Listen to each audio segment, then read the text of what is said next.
जय हिंद दोस्तों, इस वीडियो में मैं आप सभी को बताने वाला हूं एनपीएस में जो कि सेंट्रल आर्म पुलिस फोर्स के कर्मियों के लिए अप्लाई होती है। जैसा कि आप सभी को पता है 2004 से पहले सभी को एक ही पेंशन दी जाती थी और उसे फिर बदल के एनपीएस कर दिया गया और एनपीएस के थ्रू अभी पेंशन दी जाती है। बट अभी इसके बारे में बहुत सारी र्यूमर हैं कि किस तरीके से पेंशन मिलेगी, किस तरीके से नहीं मिलती है। जो जिस तरीके से बता दे उसी तरीके से हमें मानना पड़ता है, क्योंकि इसके बारे में कोई अभी तक ऑथेंटिक जानकारी नहीं थी। बट इस वीडियो में मैं आप सभी को ऑथेंटिक जानकारी देने वाला हूं, क्योंकि एक अपना सीएपीएफ का कर्मी रिटायर हुआ है तो उसे एनपीएस के तहत जो भी पैसे वगैरह दिए जाएंगे और जो भी पेंशन दी जाएगी उसका जो पूरा लेटर है वो लेटर हमारे पास है, जिसे मैं आप सभी को दिखाने वाला हूं और आप सभी को बताने वाला हूं कि जब आप रिटायर होंगे तो आपको कितनी पेंशन मिलेगी और कितना अमाउंट आपको एक बार में दिया जाएगा। तो इस वीडियो के साथ में अंत तक जरूर बने रहिए ताकि आप सभी को पूरी जानकारी मिल पाए और जो ये एनपीएस का डाउट है वो एकदम आप सभी का डाउट क्लियर हो पाए, क्योंकि यहाँ पे मैं हर एक पॉइंट से आप सभी को समझाने वाला हूँ कि कितना अमाउंट आपको टोटल दे दिया जाएगा, कितना बचता है, कितना पेंशन मिलेगा, सारी चीजें। वीडियो अच्छी लगे तो प्लीज़ वीडियो को लाइक करें, शेयर करें और आगे ऐसी ही अपडेट पाना चाहते हैं तो हमारे चैनल को सब्सक्राइब करके बेल आइकन पर प्रेस कर लें ताकि आने वाली हर एक अपडेट आप सभी को मिलती रहे। तो चलिए, यहाँ पे आप देख सकते हैं, यहाँ पे क्लियर लिखा हुआ है, यहाँ पे आप सभी के सामने जो है सर्विस पर्टिकुलर ऑफ सीटीजीडी। तो यहाँ पे कुछ नाम लिखा हुआ था कर्मी का, जो कि पर्सनल डिटेल की वजह से मैंने उसे हटा दिया है।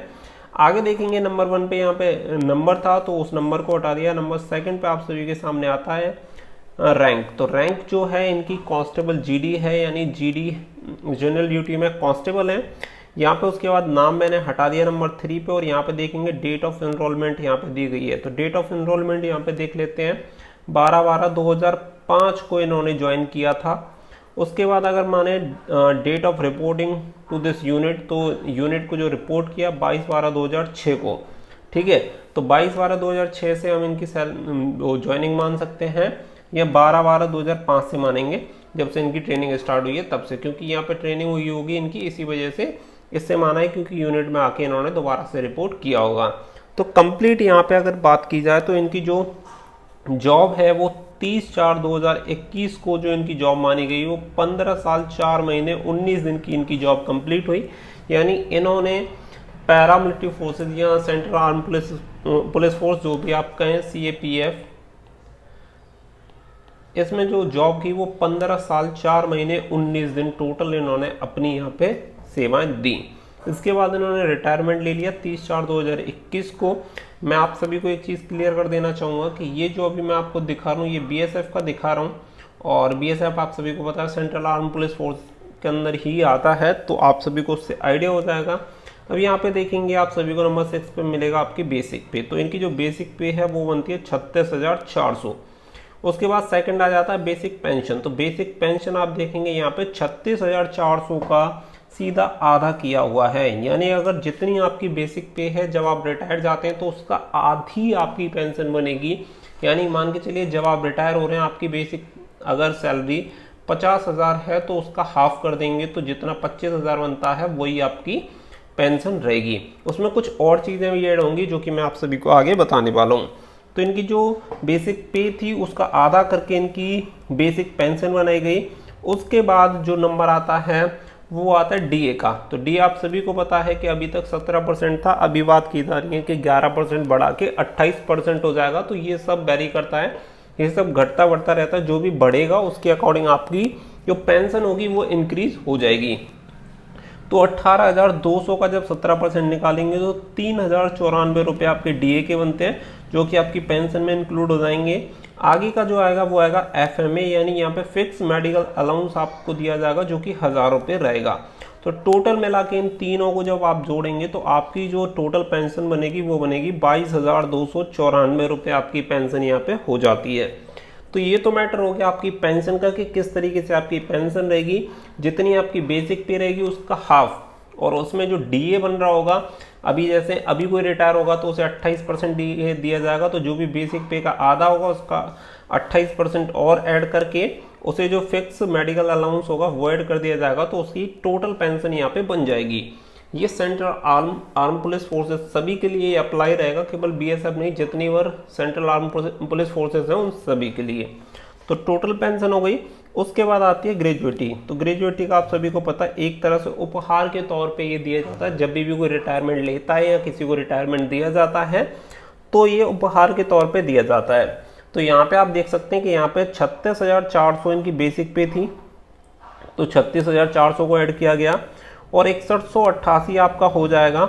36,400 का जब 17% आप डीए निकालेंगे, क्योंकि जब इनका रिटायरमेंट हुआ तो 70% डीए था, इसीलिए 17% डीए निकाला तो 6188 रुपये हो गया और इसे इंटू कर दिया 20, यानी 20 महीने का इन्हें यहाँ पे डीए दिया गया। तो यहाँ पे डीए ऐड करने के बाद टोटल जो अमाउंट हो गया, 20 महीने का ग्रेजुएटी इन्हें दी गई, यानी उपहार के तौर पर 20 महीने की सैलरी इन्हें दी जा रही है। तो 20 महीने की जो सैलरी है वो टोटल हो जाएगी 8,51,760। ऐड कर लीजिएगा 36,400 प्लस 6188। तो ये जब आप ऐड कर लेंगे तो 42,588 इंटू 20 जब आप करेंगे तो 8,51,760 आपका टोटल आ जाएगा। आगे देखेंगे, आगे यहाँ पे लीव थी, तो ये वाली जो लीव बची हुई थी, छुट्टियां बची हुई थी, उसकी 106 छुट्टियां इन्होंने अपनी सेव की। तो 106 छुट्टियां सेव करने के लिए 36,400 प्लस 6188 इंटू 106 किया, क्योंकि महीना 30 का होता है इसीलिए 30 से डिवाइड देके 1,50,478 रुपये यहाँ पे इनके छुट्टियों के बन गए। जो छुट्टियां इन्होंने नहीं ली थी उनका यहाँ पे दिखा दिया। अब इससे आगे बात आती है एचपीएल की। तो एचपीएल का आपको मतलब बता दूं, हाफ पे लीव, यानी आधे वेतन पे जो छुट्टियां ली जाती हैं वो ये छुट्टियां हैं। तो इन्होंने 212 ली, तो 212 यहाँ पे आप देखेंगे 212 के लिए जितनी बची उनकी यहाँ पे छुट्टियां दी जाए, छुट्टियों के पैसे दिए जाएंगे। तो 36,400 बेसिक पे है और 6188 डीए बनता है, तो ये ऐड कर दिया और यहाँ पे इंटू किया गया है 194 डेज से। 194 दिन की इन्हें एचपीएल के लिए पैसे पे किए जा रहे हैं, क्योंकि आधा वेतन किया जाता है इसीलिए 60 से डिवाइड दिया गया। अगर पूरा वेतन दिया जाता तो 30 से डिवाइड करते, 60 से डिवाइड करके 1,37,701 रुपये यहाँ पे आ जाते हैं। तो 1,50,000 और 1,50,478 रुपये और 1,37,701 रुपये को ऐड करके टोटल हो जाता है 2,88,179 रुपये। तो जब आप इन दोनों अमाउंट को यहाँ पे ऐड कर लेंगे 2,88,179 रुपये और आपका 8,51,760 रुपये, तो दोनों अमाउंट को ऐड करने के बाद आपके पास जो अमाउंट आ जाएगा वो आ जाएगा 11,39,939 रुपये। उसके बाद आपका जो ऐड होगा वो होगा 10 लाख रुपये। ये 10 लाख रुपये मैं आप सभी को बता देता हूँ कि 10 लाख रुपये किस चीज़ के होंगे। तो यहाँ पे इसका कुछ कोड लिखा गया है, इस कोड के बारे में मैं बता देता हूँ। इसका हो जाएगा गोल्डन जुबली सीमा प्रहरी कल्याण कवच। तो बीएसएफ का है, इसीलिए उन्होंने ये पॉलिसी चला रखी है अपनी, जिसके तहत जब भी कोई रिटायर होता है कांस्टेबल जीडी के पोस्ट का बंदा, तो उसे 10 लाख रुपए यहाँ पे दिए जाते हैं। तो 10 लाख रुपए दिए जाएंगे, ये भी ऐड हो जाएंगे। बाकी का अगला जो आपका ये दिया गया है, अगला इसका मतलब होता है central government employees group insurance scheme जो होती है, उसके तहत यहाँ पे 7527 रुपये इन्होंने सेव किए हैं, जो कि आपका बढ़ सकता है। अगर आप बढ़ाना चाहें, जितना सेव करोगे उतना ये अमाउंट इंक्रीज हो जाता है। बाकी का आता है एफए यानी फिनिश अलाउंस जो होता है 12,000 रुपये यहाँ पे दिया गया है। तो 11,39,939 प्लस 10 लाख प्लस 7,527 प्लस 12,000, इन सभी अमाउंट को जोड़ने के बाद टोटल आपका जो अमाउंट बनेगा वो बनेगा 21,59,466 रुपये, जो कि इन्हें कैश पे किए जाएंगे। कैश का मतलब इनके अकाउंट में ट्रांसफर कर दिए जाएंगे। एक ही बार में एक मुश्त जो किस्त होगी वो इन्हें दे दी जाएगी। तो टोटल हमारे हाथ में जो कैश अमाउंट आया वो आया 21,59,466, और जो पर मंथ हमें पेंशन दी जाएगी वो दी जाएगी 22,294 रुपये पर मंथ यहाँ पे हमें पेंशन दी जाएगी। तो ये तो हमारा हो गया कि टोटल अमाउंट हमें कितना मिलेगा। उसके अलावा एक फैसिलिटी यहाँ पे दी जाती है आफ्टर दैट, यहाँ पे आपको 60,000 रुपये दी जाते हैं फॉर वन डॉटर्स मैरिज। तो एक बेटी की शादी के लिए 60,000 रुपये और यहाँ पे किए जाते हैं। तो ये हो जाएगा, ये सारी चीज़ें आपकी हो गई। इसके बाद अगर मैं बात करूं तो आप यहाँ पे देखेंगे 21,59,466 रुपये आप सभी को एक ही बार में एक मुश्त दिए गए। यानी अगर हम बात करें कि 15 साल की जॉब में इतने रुपये आप सभी को दिए जाते हैं, तो जब अगर आप इसे 15 से डिवाइड करेंगे तो आपके पास एक अमाउंट निकल जाएगा 1,43,964 रुपये कुछ निकल जाएगा। और अगर आप इसे डिवाइड देते हैं 12 से तो लगभग 12,000 रुपये, अप्रोक्स 12,000 रुपये आपका यहाँ पे अमाउंट आ जाता है। यानी पर मंथ जो आपने यहाँ पे सेव किया वो लगभग 12,000 रुपये यहाँ पे अप्रोक्स हमने सेव किए। बाकी का इसके अलावा जो बात आती है वो आती है आपकी 22,294। तो 22,294 और 12,000 को अगर आप ऐड करेंगे, क्योंकि पर मंथ आपको 22,294 तो आपको मिलने ही मिलने हैं, पर मंथ आप सभी को दिए जाएंगे। और टोटल अमाउंट ये दे दिया गया था, इसे टोटल हम सर्विस से डिवाइड करते हैं तो 12,000 रुपये ये हो गए। तो टोटल मिला के लगभग आपके 34,294 रुपये हो जाते हैं, 34,294, जो कि इक्वल हैं आपकी बेसिक सैलरी के। यानी जो मेरा आइडिया है इस हिसाब से अगर आपको देखा जाए तो आपको जब भी आपका रिटायरमेंट होगा, मान के चलिए ये सारी चीज़ें मैंने आप सभी को बता दी कि कैसे कैसे क्या क्या चीज़ें मिलती हैं, इसके अकॉर्डिंग जब जो भी चीज़ें होंगी वो तो आपको मिल ही जाएंगी। लेकिन एक मैं आपको रफली आइडिया देता हूँ कि जब भी आप रिटायर होंगे, कोई भी एम्प्लॉय हो, तो उसकी जो भी बेसिक पे होगी जिस टाइम वो रिटायर होगा, लगभग इतना ही अमाउंट उसे दिया जाएगा।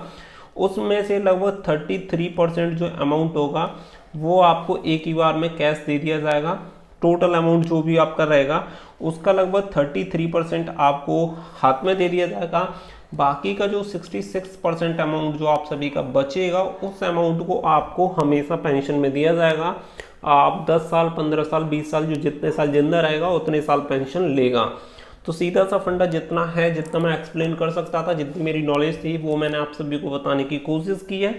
क्योंकि एनपीएस को लेके हमेशा बहुत सारे डाउट बने रहते थे कि नेशनल पेंशन स्कीम किस तरीके से काम करती है, हमें फ़ायदा होता है, नुकसान होता है, क्या होता है, वो सारी चीज़ें। तो देखिए, फ़ायदा नुकसान आपके हाथ में है कि लगभग आप हर महीने जो सेव कर रहे हैं, जितनी आपकी सैलरी है उतने ही आप सेव करके चल रहे हैं। इस हिसाब से अगर देखा जाए, क्योंकि अगर आपको प्रेजेंट में अगर 36,000 रुपये मिल रहे हैं, बेसिक सैलरी आपकी 36,000 है, तो 36,000 और भी सेव हो रहे हैं। तो यानी आप अपनी सैलरी को जस्ट डबल मान के चल सकते हैं। तो एनपीएस में मुझे नहीं लगता कि किसी भी तरीके से नुकसान है। बाकी का हर किसी का अपना अपना पॉइंट ऑफ व्यू है, कोई किस तरीके से देखता है, कोई किस तरीके से देखता है। तो यहाँ पे कुछ चीज़ें हैं, जैसे कि बीएसएफ के लिए इन्होंने अपना चला रखा है जिसमें 10 लाख रुपए देते हैं। तो और फोर्स जो भी होगी, हो सकता है उस फोर्स में थोड़ा ये अमाउंट डिफरेंट हो, तो वो आप यहाँ पे देख सकते हैं। बाकी का डीए वगैरह का चेंज होता रहता है, तो उसके लिए अमाउंट भी आपका इंक्रीज हो जाएगा इन फ्यूचर। जब भी आप रिटायर होंगे तो डेफिनेटली आपका एक जो अमाउंट रहेगा वो ज़्यादा रहेगा। और ये इंश्योरेंस वाला अमाउंट हो सकता है इन्होंने अपने फंड वगैरह निकाल लिए और ज़्यादा सेव ना किया हो, इसकी वजह से भी इनका अमाउंट थोड़ा सा कम है। अदरवाइज इनका अमाउंट यहाँ पे भी इंक्रीज हो जाता। तो उम्मीद करता हूँ कि वीडियो आप सभी को जरूर पसंद आया होगा और एनपीएस से रिलेटेड आपके डाउट जरूर कवर किए होंगे इस वीडियो में। वीडियो पसंद आया हो तो प्लीज़ वीडियो को लाइक और शेयर जरूर करिएगा, ताकि और भी सभी लोगों तक ये जानकारी पहुँच सके। चैनल को जरूर सब्सक्राइब कर लें, ताकि फोर्स से जुड़ी कोई भी जानकारी होगी इन फ्यूचर भी आप सभी को हमारे चैनल पर मिलती रहेगी। तो फिलहाल के लिए बस इतना ही। So thank you for watching. जय हिंद, जय भारत।